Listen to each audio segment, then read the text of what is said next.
What's up everyone, and welcome back to my channel. It's Ray here for another video.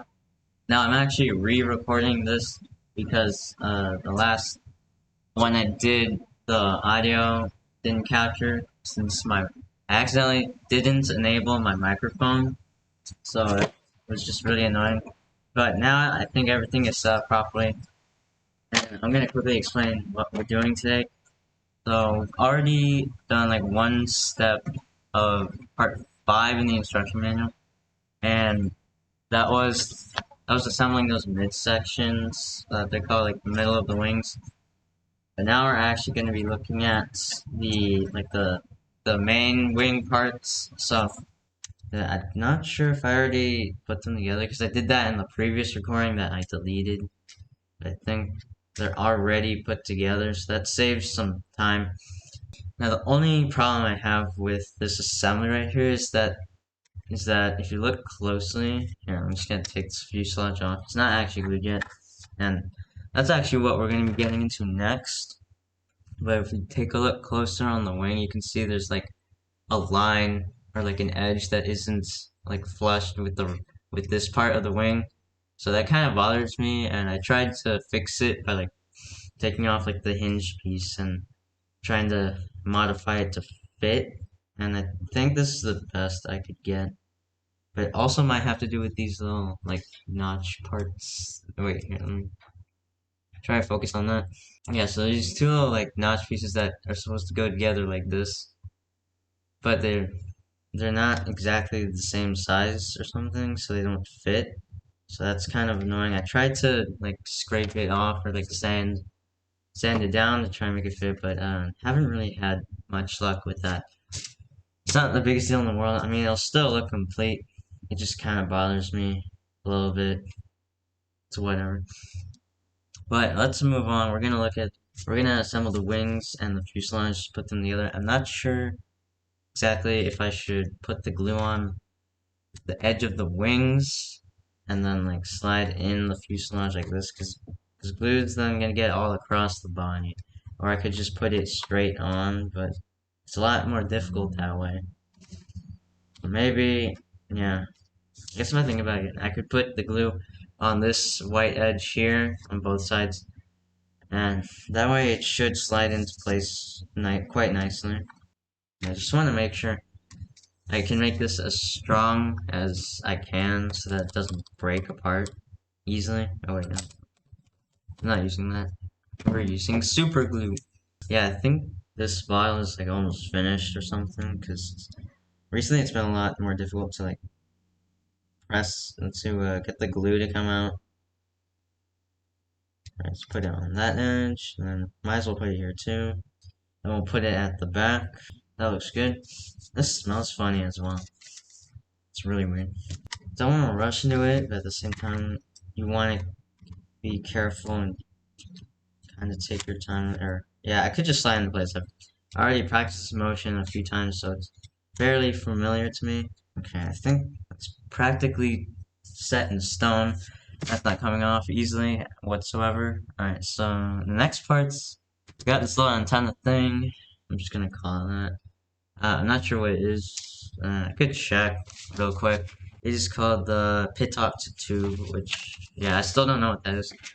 Then we got these like air intake looking parts, which probably have an official name. And I have test fitted this before as well. I'm gonna need to put some filler.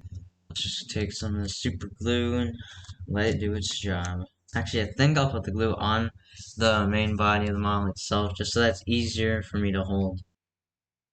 Alright, I think that's enough glue for this part. Now I'll just shove it in, and then hold it for a few seconds. Let's quickly do the other side. Alright, hopefully this view's a little bit better, so you can see what I'm doing. I should have done this a long time ago, actually, because that would have made it a lot easier. There, I was able to get some on there. Let's try this. Or maybe this, yeah, if I hold it like this, it's a little easier. Why are my hands shaking after? That's, I think it's because I gotta put so much pressure on the nozzle to actually get the glue to come out. Alright, boost this way. I'm gonna actually turn this upside down so that I make sure These two edges flushed. One.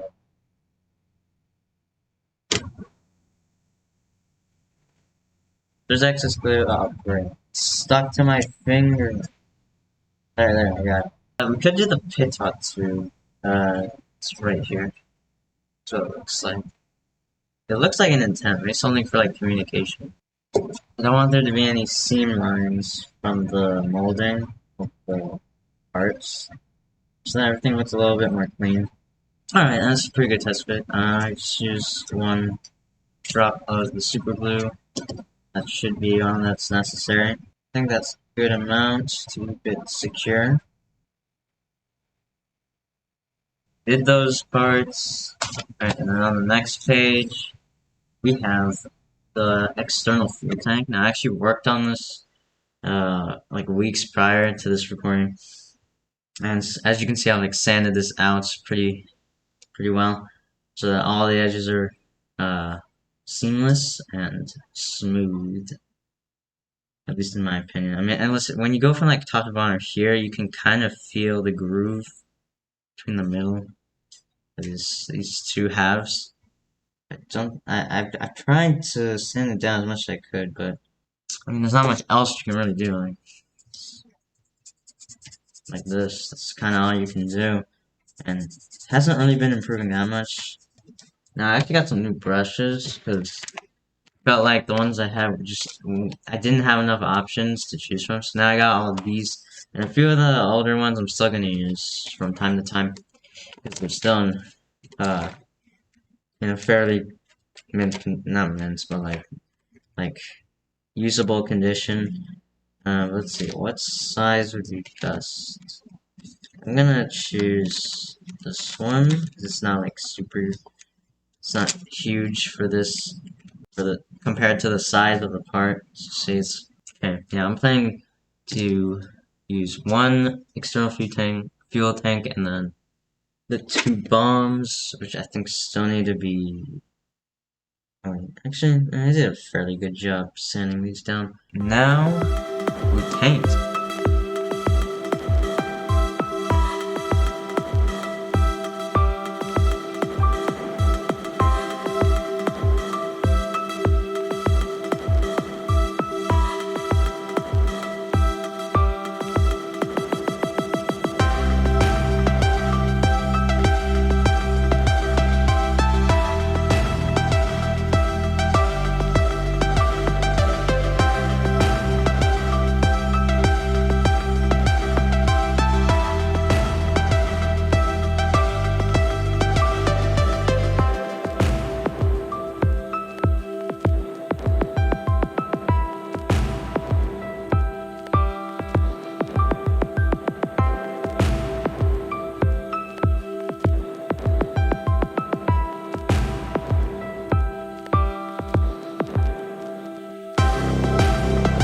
Okay, now let's take a look back at this. We got our first coat of paint on this fuel tank. Now I'm actually gonna still have a fair amount, still have a good amount of blue over there, so I'm gonna paint what is it? Yeah, it's like white, the section that's still white.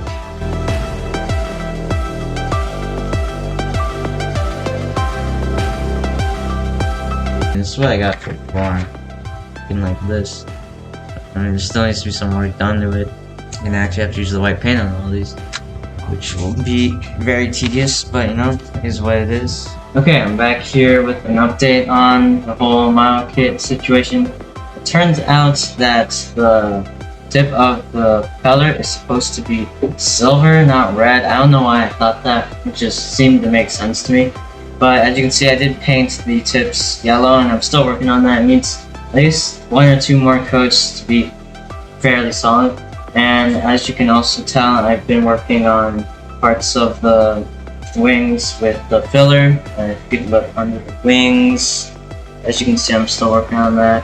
Left this to dry overnight. I also painted this a little bit. I don't know if you can really tell if it's a little blue, but it's like a dark blue. And I've also worked on painting the rockets. I've used the X-Acto knife to like sand them down a little. And you see there's a couple of these, a total of 8, but I just have 4 here to show you. Right now, I think we'll go ahead and do some sanding with this 5000 grit sandpaper, just to smooth out some of the edges and make sure everything is aligned. And I think the top of the nose is good to go. It's all smooth. I'll just have to paint it more, and it should look fine. And I don't know if you can tell on the camera, but the model is a little bit will look like a dark blue, but it looks kind of black on the recording. Yeah. It's mainly on this bottom section between the line of where the fuselage meets the bottom of the wings that I've had the most trouble with. There's just like a big gap in the way, so I gotta quickly take care of that. I don't know why this camera isn't focusing very well on the model kit. I mean, it should be. It's like right in front of it. I apologize if your eyes have to bear this burden, but it is what it is. Now I think I need to go get my green paint because I need to paint the right wing lights. It's like supposed to be one right here. I did the red one. I mean, it's gonna have a little. It's gonna have a couple more coats on it later on, but for right now, I just got it started. Right now, I'm going to repaint the propeller, the tip of the propeller. I don't know why I thought it was red, to be honest. I'm not sure what was going through my head. And to make this job a little bit easier, I used this like stick that's gonna be permanently glued to it soon. Just stuck it in there so then I can hold it and then paint with ease.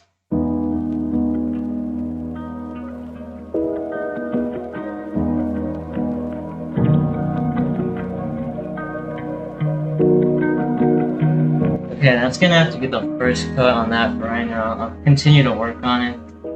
But leave down in the comments below if you think that the red tip of the propeller looks better or the silver. Right now, we're gonna get down to some painting blue with the loop.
Right now we're towards the end of this build, so real quickly I just wanted to mention that this is the first build I actually attempted painting like I guess you'd say the borders of the canopy glass, you know, like there's these metal bearings.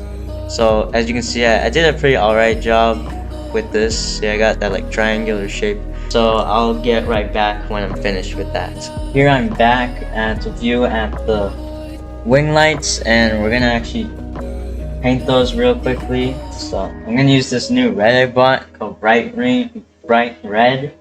I was using Tuscan Red before, but I feel like this one does the job a lot better. It's a lot brighter than the previous one. So I'm just gonna hold this and we're gonna paint this real quick.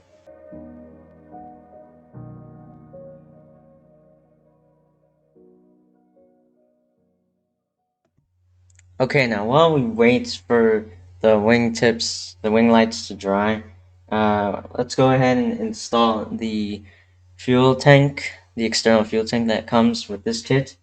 So now it's ready to be glued on, so I'm just going to turn this upside down. It's actually easier if I do it this way. And we'll just take our super glue on. I prefer using super glue for this step just because it's a lot stronger. That should be more than enough.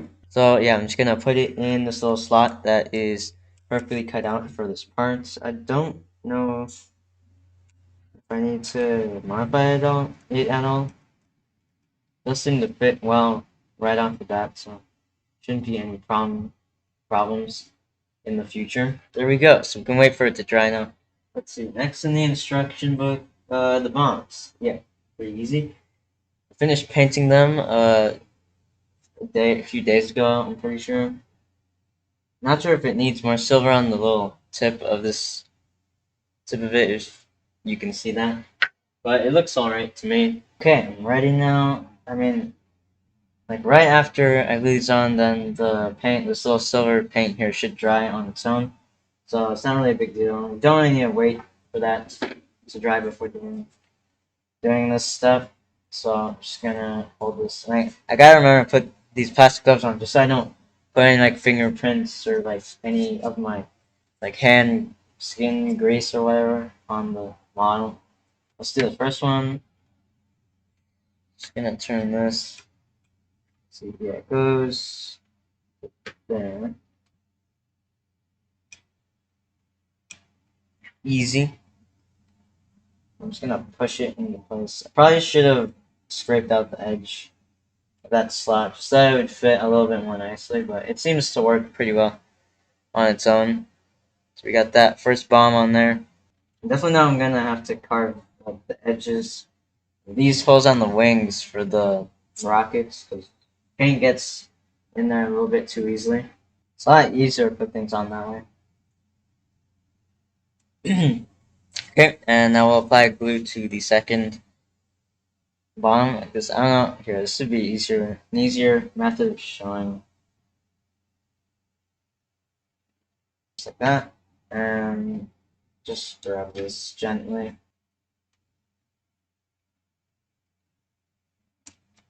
Like so. The bomb is in. Yeah, that one fit a lot better because I scraped some of the paint off. So that helped. Of course, we have the rockets. Now, what I actually did to the rockets, since I couldn't get them perfectly white, I decided just to add like a small wash of brown just to give some weathering effect to it. So on some of them, they have like a little bit of brown. It's kind of hard to see on this camera since it's not wanting to focus very well.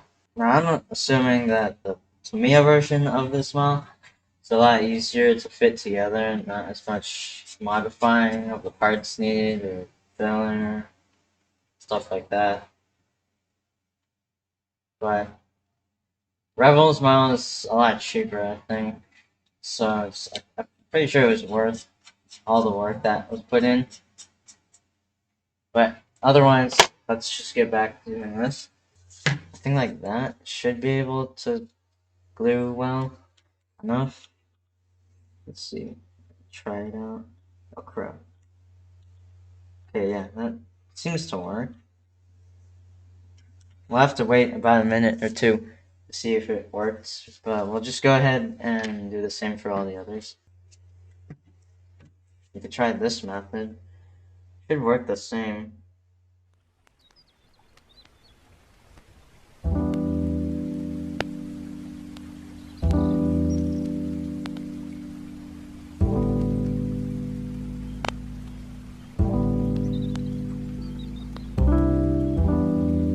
Alright, so let's go ahead and look at the other side. We're going to do the same, inserting all of the rockets into these holes. Yeah, there. Yeah, now hopefully you can see the holes that I'm talking about. You gotta put them all in. The camera's having trouble focusing, but that's really not my fault. I mean, yeah, that's better. Alright, I need to do this quickly. My laptop's gonna run out of battery.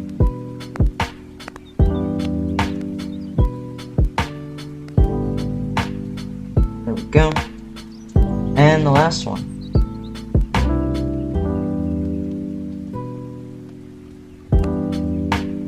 I'll be back and we'll put together put like the nose and the propeller on. I just need a quick charge of my laptop. 12 seconds later. Yep, this plane does look a lot more beefy now. We have this little axle that's gonna be used with the end of the nose. Now I actually tried to do something different. Like I've seen it before on YouTube, or I just got the idea of like putting a motor behind this, so then the propeller could like spin on its own. Like you could display it like that, you know.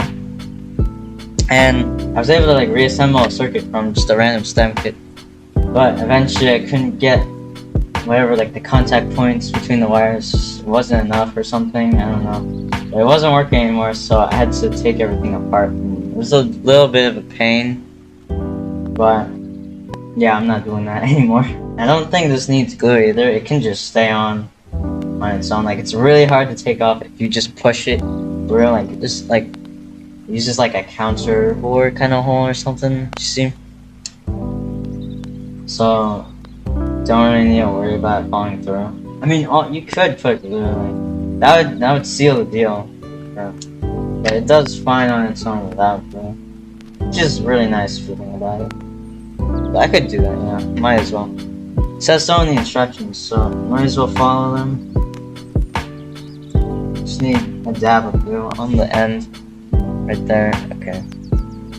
And then we just put the propeller on. I'll just push it down and try to hold it in place. Yeah, just like that. Hopefully I don't bend it or anything, because that's pretty annoying. I'm trying to push it all the way down. Maybe I need to do it this way? That seems a little bit easier. Yeah, there we go. That little click. There we go. That's the sound of it being pushed into that hole. I don't know, this seems to have a very high tolerance. I don't know if it's supposed to be like that. I mean, I could pull it off and try to like cut this shorter, but what's the point, honestly? It's a lot of struggle just to take it off. I already pushed it in, but I definitely have to like repaint some of this. Some of this got like scratched pretty bad. I don't know if you can see it. Yeah, this got like scratched on the edge, but I'm gonna use filler on it anyways. Focus or not, I'm putting the glue on. Might as well put it on the edge of this nose, just so that it's even tighter. I got these. Oh crap! I messed up. No, my glove got caught. No, it's not good. No, that's just enough. The back landing gear tail or whatever is like really weak, but yeah, it's standing. It's looking good. Amazing camera work. So yeah, you can still spin the propeller, of course. Like you can't, but it would just. I just thought it would be cool if it could spin with the motor. What else? The only thing left is the canopy, but I'm gonna need to work on like fixing this edge here. As you can see, it's got a gap in there, which I don't like at all. When I was planning to do this like motor thing, I like cut part of the fuselage out just so that the wires could feed out of it, and now I need to fill it back. I need to cover it. Yeah, it's gonna be quite a job to do. So I'll be back when I'm done with that, and we can put on the canopy. Eventually. We're back and we're ready to keep working on this. So I've taken a couple days just to touch up the paint job and all. As you can see, I added a lot of damage markings on the wings and just across the entire aircraft in general. So even on the underside, tried to add as many details as I could, but not like overdoing it. So I thought that this look turned out pretty well. And now we're going to get on to one of the final steps of this model kit. We're going to be gluing in the cockpit canopies. Now I'm just going to take a little crafting stick I have on the side. Or actually I'll use this toothpick. I think that would be a little bit easier. So I'm actually just going to use some basic Elmer's school glue. It's technically PVA, so it should work. The only problem is it's like this bottle is a little bit more empty, so I need to figure out how I should take it out. Okay, I suppose this method works as well. I just took off the cap, and I'll just take some of this. Now, this kit comes with two different design choices, I suppose, for the decals. So one we have, it says VMA-332 USS Bairako. I'm not sure how you say that, but it's from, I'm assuming it's from the Korean War, from July 1953, right there at the top. And so I'm going to be following this key for my model, since I went with the full blue color scheme. However, there is another design that is available with this kit, and it's from the Black Sheep Squadron. I'm not sure if that's going to focus, but yeah, the Black Sheep Squadron from the USS Sicily. Also, I think that's also from the Korean War, 1951. And this one is different, like the end of the fuselage is red. As you can see, F stands for red, and then the end of the propeller, like the tip of the propeller, is also supposed to be red. That would focus, but yeah, just to let you know. So originally I was gonna go for this one, but I changed my mind. So we're gonna be doing this one. Let's get straight into it.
Okay, now time for the final step of this model kit, the moment we've been waiting for, string, or this random clear stretch magic thing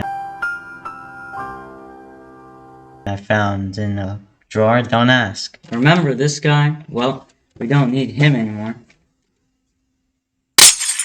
Remember this guy? Well, not in the picture anymore.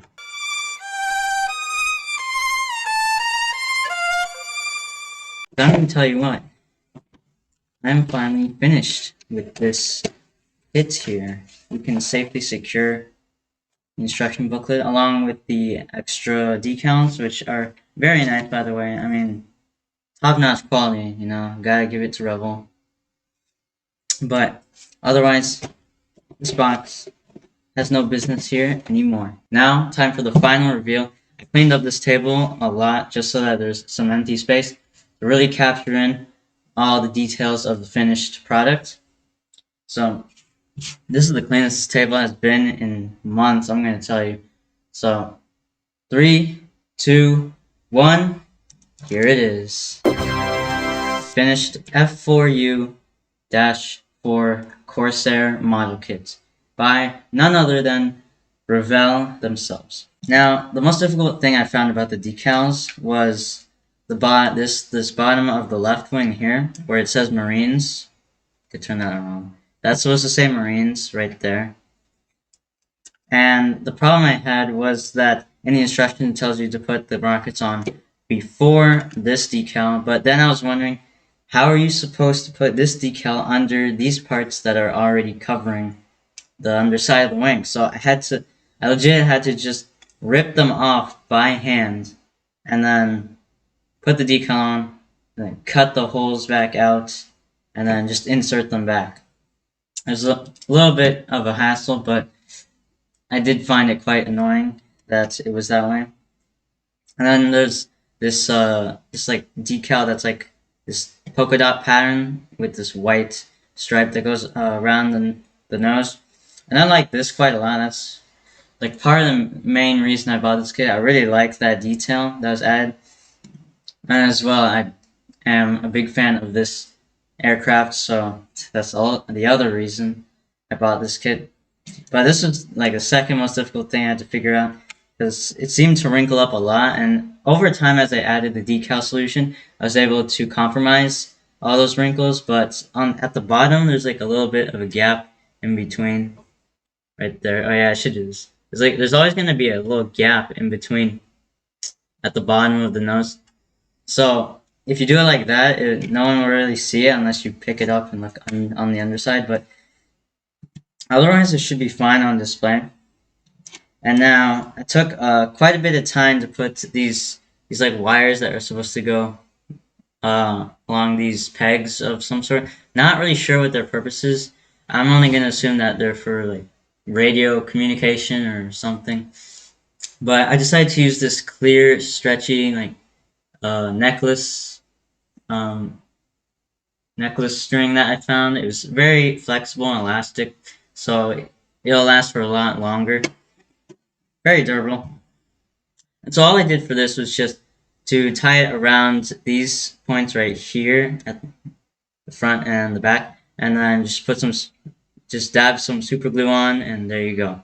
And I do admire all the markings of lettering and the Air Force logo that is displayed quite nicely all around the aircraft, as well as the little details that you might not see so well. If I get it closer, there's like little decals that have lettering that say push to open, or like, what does this one say?